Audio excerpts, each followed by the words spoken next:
coming in every day? More or less. What are you looking for? Oh. He had to think, staring at the stack of ice cream buckets in his arms. Volume 7 of the Twickenham Pope. It was good to chat, as people had done before the world grew so dire, and all contact had the quality of risk, and all the concatenated sorrows of the world seemed to drain away the pleasure of conversation from young people. Why are we carrying buckets? They reached the top floor where he saw a broken window someone had mended with garbage bags and cardboard. Berenice, that was her name. A PhD in information theory from some big American school. She led him to a corner where the ceiling was swollen and blackened. It's probably been collecting for weeks, but it only broke through today. I'll be emptying buckets all night. The air smelled of stale paper, swollen with damp. Among the dull, earthy scents, though, a filament of freshness. Rain. He'd never smelled rain in here before. PR 3620.F03, she called over her shoulder. Of course, he said, setting down the buckets and walking through the stacks to PR 3620.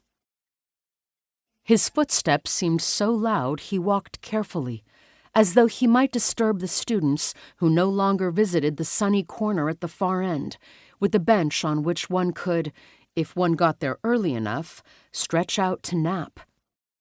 It was almost dry in the PR 3600s. He remembered, suddenly, fighting with a girlfriend in that corner, shout-whispering insults at one another until some midterm stress case shushed them. The Twickenham Pope had survived, rippled with damp. The brief illusion of normalcy vanished. He might turn a corner and find ducks drifting in a study carol, or a waterfall flowing down the emergency stairs. Downstairs, Berenice was sitting at a desk near the window, chaotic with paper, her laptop glowing. Don't they know? He said, putting down the books. I've sent memoranda, but there's no money, and I'm not even sure there's anyone to answer them. I imagine they're building up somewhere, a giant inbox full of unread messages detailing the total collapse of McPherson Library. It's just you, then? I have a few student volunteers. Some faculty come in. Do you remember Dr. Cho, the Miltonist? He was the one who snaked the drains in the basement during that really heavy rain in September. The poor man was soaked through for days, but he managed it. I couldn't have done it. He sat on the dusty plastic chair beside her desk. What are we going to do? He felt helpless asking, and heard the mild accusation in his voice, unwarranted. She spoke as though prepared for the question, and answered painfully, truthfully. It's not going to survive as a collection.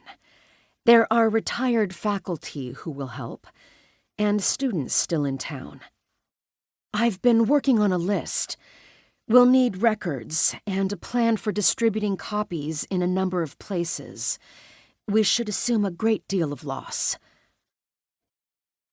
As though he didn't grasp what she said, he went on. I could help you with some of the leaks.